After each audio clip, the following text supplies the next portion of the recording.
नमस्कार, मी प्राची साळुंखे महामुंबई या विशेष बुलेटिनमध्ये आपलं स्वागत करते आणि बुलेटिनच्या सुरुवातीलाच एक महत्त्वाची बातमी। मुंबईतील एका क्रूजमध्ये सुरू असलेल्या पार्टीवर एनसीबीने छापा टाकला आणि ड्रग्ज प्रकरणात शाहरुखचा मुलगा आर्यन खानसह अनेकांना ताब्यात घेतलं। ड्रग्जच्या मुद्द्यावरून सुरू झालेलं हे प्रकरण आता नवीन वळणावर आलंय। आता याला धर्माची किनार देखील मिळाली आहे। आर्यनवर लावले जाणारे आरोप खोटे असून तो केवळ मुस्लिम असल्यामुळे कारवाई केली जात असल्याचा आरोप नवाब मलिकांनी केलाय, तर मलिक वानखेडेंना टार्गेट करत असल्याचा आरोप विरोधकांनी केला। या आरोप प्रत्यारोपांमध्ये मलिकांनी समीर वानखेडेंचे जात प्रमाणपत्र जगासमोर आणून वानखेडे मुस्लिम असल्याचा दावा केल्याचं आपण पाहिलं आणि त्या सगळ्यांमुळे ड्रग्ज पासून सुरू झालेला हा मुद्दा आता धर्मापर्यंत जाऊन पोहोचला।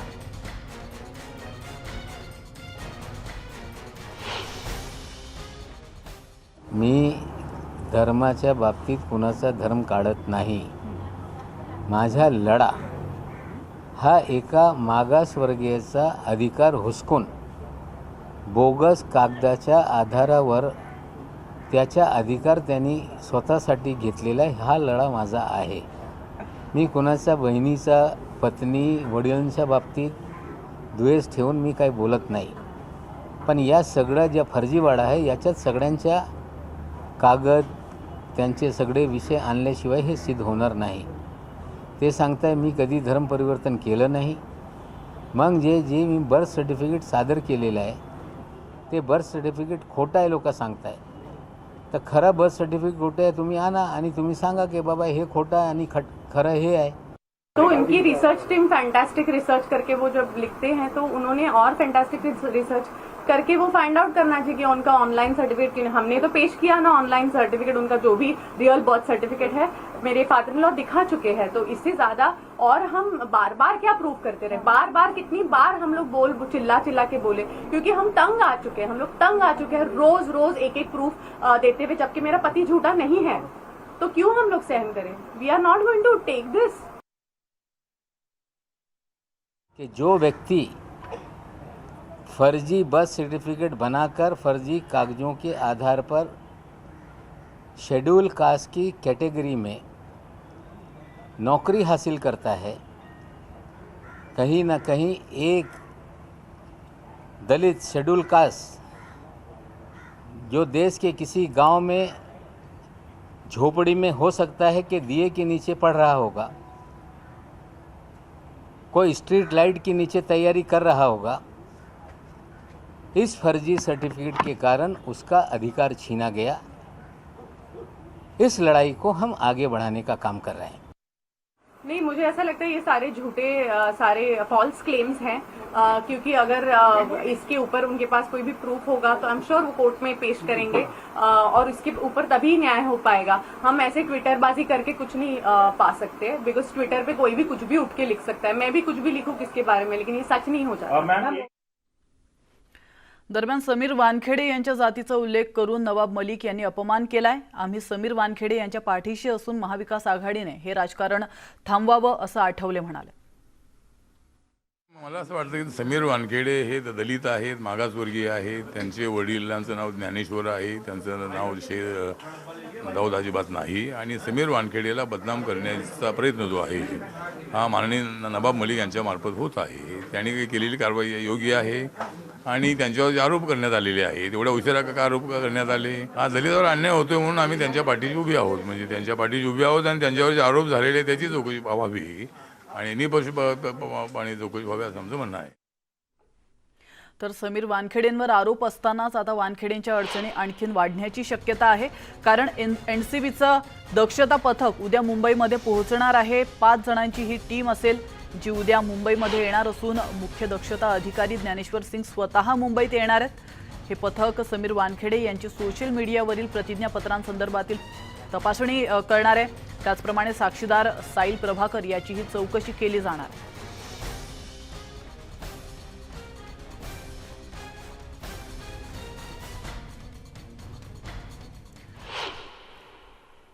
तर वळतो पुढच्या बातमीकडे। आर्यन खानची आजची रात्र ही तुरुंगातच जाणार आहे। मुलगा आर्यन खानच्या जामीन अर्जावर आज मुंबई हायकोर्टात जोरदार सुनावणी झाली, तर मुंबई हायकोर्टाने दोन्ही बाजूचा युक्तिवाद ऐकून घेतला असून सुनावणी उद्यावर ढकलली आहे। आर्यन खानच्या बाजूने भारताचे माजी अटॉर्नी जनरल मुकुल रोहतगी यांनी बाजू मांडल्याचं आपण पाहिलंय, तर अमित देसाई यांनी अचित आणि आर्यनमधील जे एनसीबीचे चॅटचे पुरावे म्हणून वापरलेत त्या चॅटबद्दलची युक्तिवाद या ठिकाणी केल्याचं पाहायला मिळालं.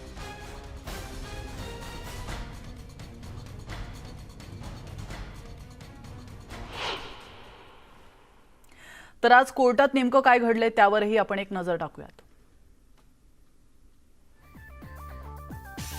दुपारी 3:40 एनसीबीचे एसजी अनिल सिंग हे न्यायालयात आले. तर दुपारी 4:14 कोर्टात गर्दी वाढल्याने सुनावणीत अडथळा निर्माण झाला आणि सुनावणी काही वेळासाठी स्थगित करण्यात आली. तर 4:20 सुनावणीला पुन्हा सुरुवात झाली. मुकुल रोहतगींचा आर्यनच्या बाजूने युक्तिवाद सुरू झाला. तर 5:19 मुकुल रोहतगींनी कोर्टाच्या जुन्या निकालांचा दाखला देत युक्तिवाद पूर्ण केला. तर 5:20 अमित देसाईंच्या युक्तिवादाला सुरुवात झाली आणि 5:20 अचित आणि आर्यनमधील संभाषणाबाबत युक्तिवाद करण्यात आला. तर संध्याकाळी 5:24 मुकुल रोहतगींकडून पुन्हा युक्तिवाद करण्यात आला. तर 5:40 सतीश माने शिंदेंचा युक्तिवाद सुरू झाला आणि संध्याकाळी 5:45 आर्यनच्या वकिलांचा युक्तिवाद पूर्ण झाला. तर त्यानंतर संध्याकाळी 6:05 आर्यनच्या जामीन अर्जावरील सुनावणी पुढे ढकलली गेली आणि बुधवारी दुपारी ही सुनावणी आता होणार. तर आर्यनच्या वकिलांचा नेमका दावा काय आहे त्यावरही आपण एक नजर टाकूयात. आर्यनला क्रूजवर आमंत्रण दिलं गेलं होतं असं आर्यनचे वकील म्हणालेत. मित्र अरबाज सोबत आर्यन जात होता. आर्यनकडे काहीही सापडलेलं नाहीये. आर्यनला पकडण्याचं काही कारण नव्हतं. अधिकारांचा गैरवापर करून आर्यनला अटक करण्यात आली. आर्यनची वैद्यकीय चाचणी झाली नाही.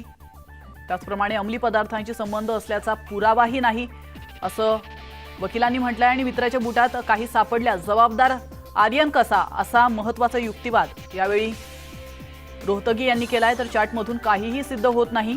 चॅट कोणत्या आधारावर दाखवण्याचा प्रयत्न केला जातोय. आर्यनसोबत आधीचे संदर्भ जोडले. ड्रग्ज तस्करीच्या आरोपात पकडलेलं नाही तर अट्टल गुन्हेगारांप्रमाणे वागणूक त्याला वागणूक देणं हे चुकीचं असल्याचं देखील रोहतगी म्हणालेले आहेत आणि खरेदीत संबंध असल्याचे पुरावे देखील नाहीत असं देखील रोहतगी यांनी युक्तिवाद केलेला आहे. तर यानंतर अमित देसाई नेमकं काय म्हणाले त्यावरही आपण एक नजर टाकूयात. आर्यन खानचा संबंध अरबाज अचितशी जोडला जाऊ शकतो, पण अचित कुमार क्रूजवर नव्हता. अचित कुमार याला घरामधून अटक केली आहे. त्याचप्रमाणे अचित आणि आर्यनमधील संभाषण पोकर गेम बाबत होतं, तर दोघांचं संभाषण ड्रग्ज बाबत नव्हतं असं देखील त्यांनी म्हटलं. आणि दोघांमधील संभाषण हे 12 ते 14 महिन्यांपूर्वीचं झालेलं आहे असा देखील युक्तिवाद अमित देसाई यांनी त्या ठिकाणी मांडला.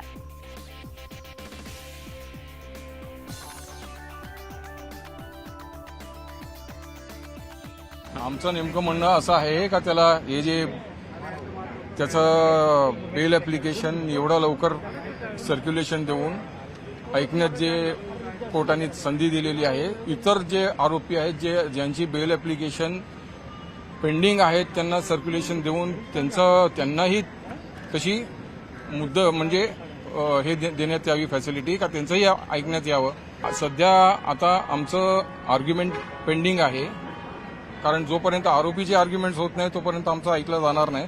आरोपीचे जे आहेत त्यांचे आर्ग्युमेंट संपल्यानंतर आमचा आर्ग्युमेंट होणार. युक्तिवाद सिनियर काउन्सिल मुकुल रोहतगी सरांनी चालू केला होता. त्यांचा युक्तिवाद आर्यन खानसाठी होता आणि तो संपल्यानंतर सिनियर काउन्सिल अमित देसाई सरांनी अरबाज मर्चंटसाठी युक्तिवाद पुढे सुरू केला होता. तो पाठड झाल्यानंतर कोर्टाने ते मॅटर उद्यावरती आता पोस्टपोन केलेला आहे. आमच्या केसला बाधक ठरू शकत नाही, कारण ज्या वेळेला त्यांनी असं युक्तिवाद केला होता की अरबाजशी आमचा काही संबंध नाही, त्यावेळेला त्यांचा फक्त जे अलेज 6 ग्राम्स ऑफ चरस जे काही अरबाजकडनं मिळालं असं एनसीबीचं म्हणणं आहे, त्या 6 ग्राम्सशी ह्याचा काही संबंध नाही असं म्हणण्यात आलं होतं. आणि त्याच्यापुढे त्यांनी हाही युक्तिवाद केला होता की अरबाज सुद्धा ते 6 ग्राम्स डिनायच करतोय. त्यामुळे त्यांनी असं कुठेही म्हटलं नाही की माझा आणि अरबाजचा काही संबंध नाही. ते 6 ग्राम्स ऑफ चरस जो काही अरबाजकडनं मिळालेला असं एनसीबी अलेज करते त्याचा काही संबंध नाही. फर्स्ट ऑफ ऑल देखिए I am not concern for them but still जो सीनियर एडवोकेट मुकुल रोहतगी साहब ने बोला कि जी कल तक एनसीबी अपने एफिडेविट में बोल रही थी कि इसमें किसी पॉलिटिशियन का हाथ है जो डायरेक्टली टारगेट एनसीबी के ऑफिशियल्स को करा. आज एनसीबी ने एक और एफिडेविट दिया जिसमें वो कहते हैं कि जी ये इन्फ्लुएंस कर रहे हैं पंचाश को. तो एक दिन में इतना ड्रास्टिक चेंज कैसे हो सकता है, और वो ऑनरेबल कोर्ट ने उसको नोट भी किया. हम वहाँ पर अकेले नहीं थे, हमारे साथ 2 लोग और मौजूद थे. उनको किस बिना पर छोड़ दिया गया, सिर्फ और सिर्फ हमें क्यों टारगेट किया गया. हम इस लार्जर कॉन्स्पिरेसी सेट कॉन्स्पिरेसी है जो कि प्रोसिक्यूशन करा, हम उसका कोई पार्ट नहीं है. उनके खिलाफ जो एलिगेशन थे वो ये है कि उन्होंने ही कंज्यूम उन्होंने गांजा लिया है during a stay in the cruise.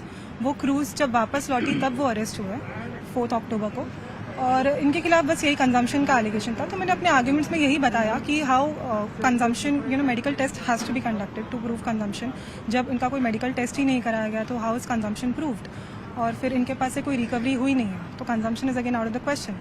फिर मैंने ये भी बताया कि कैसे मैंने रोल डिफ्रेंशिएट किया बिटवीन आर्यन खान और मेरे क्लाइंट में, क्योंकि क्लाइंट के बीच में, क्योंकि सिर्फ यही दोनों हैं जिनके पास से कुछ मिला नहीं है बाकी सब में. तो मैंने बताया कि मेरे क्लाइंट के पास से कोई व्हाट्सएप चैट्स नहीं मिले गए टू एस्टैब्लिश कॉन्स्पिरेसी या फिर कुछ इनक्रिमिनेटिंग व्हाट्सएप चैट, ऐसा कुछ नहीं था मेरे क्लाइंट के अगेंस्ट. मुंबई सत्र न्यायालयाने मनीष राजगर याला जामीन दिलाय. आरोपी नंबर 11 कडून म्हणजेच मनीषकडून 2.4 ग्रॅम गांजा जप्त केला होता. आज 50,000 रुपयांच्या जात मुचलक्यावर त्याला जामीन देण्यात आलाय आणि या निर्णयामुळे उद्याच्या सुनावणीवर परिणाम होऊ शकतो असं मत ॲडव्होकेट तारक सय्यद यांनी व्यक्त केलंय. तर त्यांच्याशी बातचीत केली आहे आमच्या प्रतिनिधी सुस्मिता भदाणे यांनी. पाहूया. ॲडव्होकेट पारेख आपल्यासोबत आहे. सर, खरं तर आज ज्या पद्धतीनं आरोपी नंबर 11ला बेल मिळालेली आहे मुंबई उच्च न्यायालयाने दिले, खरं तर या एका निर्णयाचा किती मोठा परिणाम होऊ शकतो? नहीं, हे को-अक्यूज्डला बेल झाली आहे, तो हे फॉर हमारे लिए ये काफ़ी अच्छी बात है, और हम कल ये ऑर्डर कोर्टामध्ये प्रोड्यूस करके we will argue on principle of parity also. ज्या प्रमाणात ड्रग्ज सापडले होते त्या प्रमाणात जी कारवाई करण्यात आली, म्हणजे 50,000 रुपये सुद्धा सापडलेले होते, खरं तर या संपूर्ण प्रकरणाचा आर्यन खानच्या केसच्या प्रकरणामध्ये काही परिणाम होईल का? नहीं, 50,000 का कनेक्शन नहीं है विद द ड्रग्स. वो क्रूज पर जा रहे थे तो कुछ पैसे लेके जा रहे होंगे खर्चे के लिए, दैट्स अबाउट इट. त्यांच्याकडे काही प्रमाणात ड्रग्ज सुद्धा आढळलेलं. आता या निर्णयाचा त्यांना बेल मिळाली आहे, तर एकीकडे एनसीबीकडनं बेल मिळू नये म्हणून प्रयत्न केले जात होते, तर या एका निकालामुळे काही मोठा परिणाम आपल्याला उद्या दिसू शकेल का? मोठा परिणाम अशी आहे की सगळे केसवर हे रिफ्लेक्ट करतात की कारण ते साहेबांनी जो रिजेक्ट केली होती त्याच्यामध्ये असा उल्लेख होता की सगळे एक चेन आहे आणि ते को-अक्यूजला बेल झाली आहे, त्याचा मतलब की त्यांच्या विरुद्ध काय एव्हिडन्स नाही आहे to be in the chain. आणि आमचे हायकोर्टमध्ये अशीच सबमिशन आहे की काय कनेक्शन नाही आहे बिटवीन द को-अक्यूज. उद्या कोर्टामध्ये काय युक्तिवाद होणं अपेक्षित आहे? Same will argue on parity ma'am. जो जजमेंट कोर्टाची आहे, सेशन कोर्टाची, ते कोर्टातला मान्य हायकोर्टातला दाखल करणार आहे आणि सबमिशन असंच होणार आहे की टोटल रिकव्हरी स्मॉल क्वांटिटी. धन्यवाद सर आमच्याशी बातचीत केल्याबद्दल. मनीष राजगिया या एका आरोपीला आज कोर्टानं बेल दिल्यानंतर सगळ्यात महत्त्वाची एक अपडेट आपल्याला पाहायला मिळाली होती. या निकालानंतर कदाचित आर्यन खानच्या अडचणींमध्ये सुद्धा सौम्यता येऊ शकते, त्याच्या अडचणी कमी होऊ शकतात, याची शक्यता नाकारता येत नाही. व्हिडिओ जर्नलिस्ट प्रशांत मोहितेसह मी सुस्मिता भदाणे पाटील, न्यूज 18 लोकमत, मुंबई. तर इकडे अल्पसंख्याक मंत्री नवाब मलिक यांनी राज्याचे मुख्यमंत्री उद्धव ठाकरे आणि गृहमंत्र्यांची भेट घेतली आणि यावेळी एनसीबीच्या कारवाया म्हणजे हा फिल्म इंडस्ट्रीला बदनाम करण्याचा डाव असल्याचं मलिक म्हणाले. तर या प्रकरणी मुख्यमंत्री पंतप्रधानांना पत्र लिहिणार असल्याचंही त्यांनी म्हटलंय. तर दुसरीकडे पंचांनी धक्कादायक प्रकार समोर आणल्यानं क्रूज पार्टी प्रकरणाची एसआयटी चौकशी व्हावी अशी मागणी देखील मलिकांनी गृहमंत्र्यांकडे केली. लाखो लोकांचा त्याच्यावर रोजगार आहे. बॉलिवूड या देशातली राज्यातली संस्कृती जगभर पोहोचवत आहे. देशातल्या जे GDP आहे त्याच्यातला 3-4% वाटा आहे. जर या पद्धतीने या इंडस्ट्रीला बदनाम करण्याचं काम झाला, याचा परिणाम नुसता हे 5-10 अभिनेते यांच्यावर होणार नाही. लाखो लोकांचा रोजगार याच्यातून आहे. देशातली संस्कृती पुढे जाते आणि ही जर बदनाम झाली, मुंबई बदनाम झालं तर हे देशाचं पण नुकसान आहे. मुख्यमंत्री महोदयांनी सांगितलेलं आहे की या बाबतीत मी पंतप्रधानाला पत्र लिहिणार आहे. काँग्रेसच्या माजी खासदार प्रिया दत्त यांनी देखील बॉलिवूडला टार्गेट केलं जात असल्याचा आरोप केला. खुलेआम रस्त्यावर काही लोक ड्रग्ज घेतात, त्यांच्याकडे दुर्लक्ष केलं जातं, पण बॉलिवूडमधल्या लोकांच्या छोट्या गोष्टीही मोठ्या दाखवल्या जातात असं त्या म्हणाल्यात. त्यांनी बॉलिवूडला बदनाम केलं जात असल्याचा आरोप केला. Bollywood has become anything that is a talk with Bollywood gets the biggest TRPs today. Okay? You catch a kid on the street who's a drug addict, कौन बात करेगा उसके बारे में? Who will talk about this beggar on the road who is taking drugs right in front of my eyes? Police उसको पकड़ के ले जाएगी. Will it become news? It won't. You know, so these things happen unfortunately, and I just always believe that this too shall pass, and that's unfortunate price to pay when you're a famous person. He's saying addiction is a disease. It's not crime. A person is a victim if he's like and he needs to be treated. How many rehab centers do we have in our country? Okay. What are we doing for that? In Punjab, you have seen every second person in a family is an addict. What are we doing for that? So all these things are something which can be discussed all day and can go on for hours. We need to do something concrete because, we make drug busts, we make huge, drug halls. But कहाँ से आ रहे हैं वो? Who is the kingpin? How has it landed into our country? There should be a trail of that, na?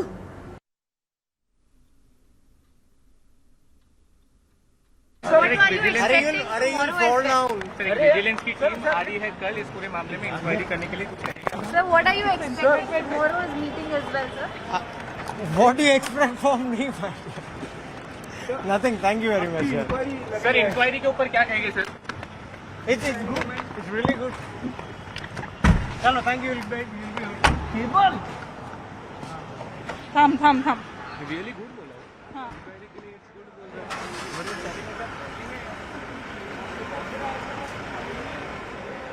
तर समीर वानखेडे यांच्याशी प्रसारमाध्यमांनी बोलण्याचा प्रयत्न केलेला आहे, मात्र आपण पाहू शकतो या दृश्यांच्या माध्यमातून आताची लाईव्ह ही दृश्य आहेत. या क्षणाला समीर वानखेडे यांच्याशी प्रसारमाध्यमांनी बोलण्याचा प्रयत्न केला आहे, मात्र त्यांनी बोलण्याचं टाळलंय. चौकशीबद्दल विचारलं असता त्यांनी चौकशी खूप छानरित्या झाली असं देखील म्हटलंय.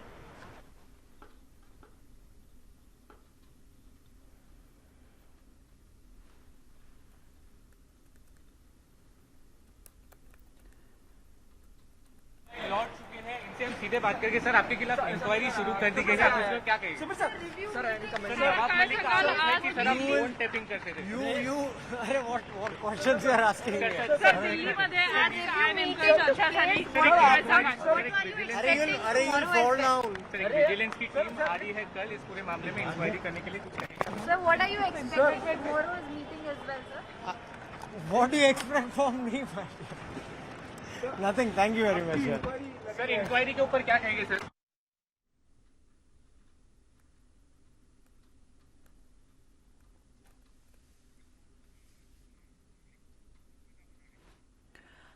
तर याविषयी अधिक माहिती देण्यासाठी आपल्या प्रतिनिधी सुष्मिता भदाणे आपल्यासोबत जोडले गेलेले आहेत. सुष्मिता, आपण पाहतोय की समीर वानखेडे हे नुकतेच बाहेर आले होते, त्यानंतर प्रसार माध्यमांनी त्यांच्याशी बोलण्याचा प्रयत्न केलाय. नेमकं ते काय म्हणाले? खरं तर समीर वानखेडे यांना माध्यमांनी बोलतं करण्याचा प्रयत्न केला, परंतु त्यांनी एका प्रश्नावरती व्हेरी गुड असं उत्तर दिलं. खरं तर हा प्रश्न होता की तुमची खात्याअंतर्गत चौकशी लावण्यात आलेली आहे, आज तुम्ही दिल्लीला जाऊन आला आहात, काय सांगाल? याच्यावरती त्यांनी एकच उत्तर दिलं आहे की व्हेरी गुड, अशा चांगल्या पद्धतीची चौकशी सुरू आहे, अशा पद्धतीचं त्यांनी उत्तर दिलेलं आहे. उद्या आपल्याला माहिती आहे मुंबईमध्ये दिल्लीतली NCBची प्रमुख टीम जी आहे ती सुद्धा दाखल होणार आहे. आज ज्या पद्धतीने कोर्टामध्ये युक्तिवाद झाला होता, त्यानंतर उद्यासुद्धा कोर्टामध्ये दुपारच्या सत्रामध्ये युक्तिवाद हा होणार आहे. आर्यन खानला एकूणच जमानत मिळते का, त्याला जामीन मिळतो का, हे बघणं महत्त्वाचं असणार आहे. परंतु इतर अनेक प्रश्न असतील, मग त्यांच्या कुटुंबावरती वैयक्तिक टीकाटिप्पणी असेल, त्यांनी जे फ्रॉड डॉक्युमेंट्स दिले आहेत अशा पद्धतीचा आरोप एनसीबीच्या अधिकाऱ्यावरती करणारा नवाब मलिक यांच्याही आरोपावरती ते काहीही बोललेले नाही आहेत. परंतु एकूणच चौकशीसाठी आपण तयार असल्याचा त्यांचा एक जो बॉडी लँग्वेज होती ती पाहायला मिळाली आणि त्यासाठी ते दिल्लीला गेलेले होते. दिल्लीला आणखीन काही महत्त्वाच्या विषयांवरती चर्चा झालेली असेल. इतर माध्यमांनी इतर जे काही प्रश्न विचारले त्याच्यावरती जरी त्यांनी उत्तर देणं टाळलेलं असलं तरीसुद्धा चौकशी सुरू आहे आणि ती चांगली आहे इतकंच थोडक्यामध्ये त्यांनी सांगितलेलं आहे. आता ते त्यांच्या घराकडे रवाना झाले. उद्या सकाळी खऱ्या अर्थानं एनसीबीच्या कार्यालयामध्ये एकत्रितपणे चर्चा होईल आणि त्यानंतर कोर्टामध्ये जामिनासाठीची सुद्धा सुनावणी होणार आहे. नक्कीच धन्यवाद सुष्मिता, तुम्ही दिलेल्या या महत्त्वपूर्ण माहितीबद्दल. आणि इथं घेतो एक छोटासा ब्रेक, लगेचच परत येतोय. तुम्ही पाहत रहा Maha Mumbai.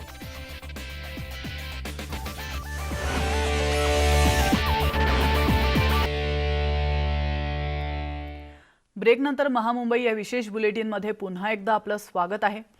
Reliance BP mobility limited कंपनीने आता ग्राहकांसाठी पेट्रोल पंपाची संकल्पना बदलून आता नवं मोबिलिटी स्टेशन आणलेलं आहे आणि त्यामुळे पेट्रोल पंपाची संकल्पनाच पूर्णपणे बदलून गेली आहे. भारतातील पहिलं मोबिलिटी स्टेशन मुंबईजवळच्या तळोजा या ठिकाणी लॉन्च करण्यात आलंय, ज्या ठिकाणी एकाच ठिकाणी पेट्रोल आणि डिझेल भरण्यासोबतच अनेक सुविधा रास्त किमतीत उपलब्ध आहेत. इथे ग्राहकांना एडिटेटिव्ह इंधन हे साध्या इंधनाच्या दरामध्ये उपलब्ध होणार आहे. तर मोबिलिटी स्टेशनचं वैशिष्ट्य नेमकं काय आहे ते देखील आपण पाहूयात. जागा एक आणि पर्याय अनेक. एकाच जागेवर तुम्हाला खूप साऱ्या सुविधा या ठिकाणी उपलब्ध असणार आहेत. पेट्रोल पंप नाही तर मोबिलिटी स्टेशन. एडिटेटिव्ह इंधन तुम्हाला माफक इंधनाच्या दरात मिळणार आहे आणि डिझेल आपल्या दारी ही सुविधा या माध्यमातून आपल्याला मिळणार आहे. नव्या ई वाहनांसाठी चार्जिंग पॉइंटची देखील या ठिकाणी सुविधा असणार आहे. प्रवासात आवश्यक वस्तूंच्या खरेदीसाठी देखील तुम्हाला कुठे इतरत्र जावं लागणार नाही आहे. प्रवासात आवश्यक वस्तूंच्या खरेदीसाठी तुम्हाला या ठिकाणी सगळ्या सुविधा उपलब्ध असणार आहेत. तर आपण पाहतोय रिलायन्स बीपी मोबिलिटी लिमिटेड कंपनीने आता ग्राहकांसाठी पेट्रोल पंपाची संकल्पना बदलून नवं मोबिलिटी स्टेशन आणलेलं आहे आणि त्यामुळे पेट्रोल पंपाची संकल्पना आता पूर्णपणे बदलून जाणार आहे. भारतातील पहिलं मोबिलिटी स्टेशन हे मुंबईजवळच्या तळोजा या ठिकाणी लॉन्च करण्यात आलं.